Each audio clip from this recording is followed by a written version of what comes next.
thank you. We have another question. How important is indoor air quality monitoring? I guess that's probably for me.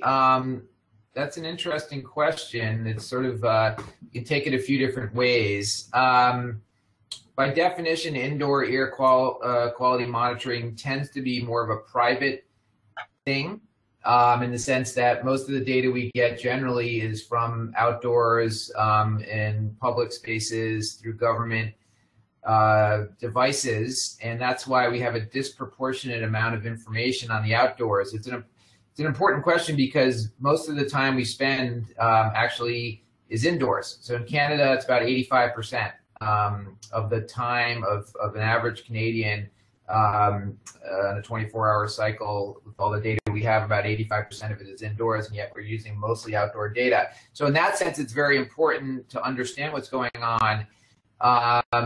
It's just there's no kind of regular, standardized, kind of gold standard technique for indoor quality monitoring. Everyone does it a little bit ad hoc, a little differently. A lot of the devices are coming out, and we've got a long way to go on indoor ear. The general message is that indoor ear, understanding of indoor ear and its importance and what to do about it is way, way behind the outdoors. Great, thank you.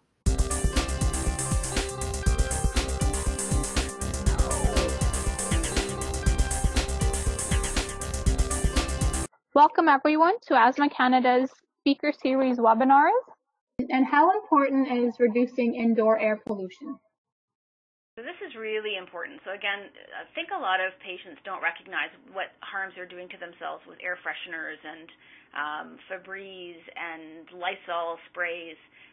We actually published a study earlier this year showing that exposure to indoor scented products was clearly associated as an independent risk factor for respiratory symptoms in children who are 1 to 2 years of age.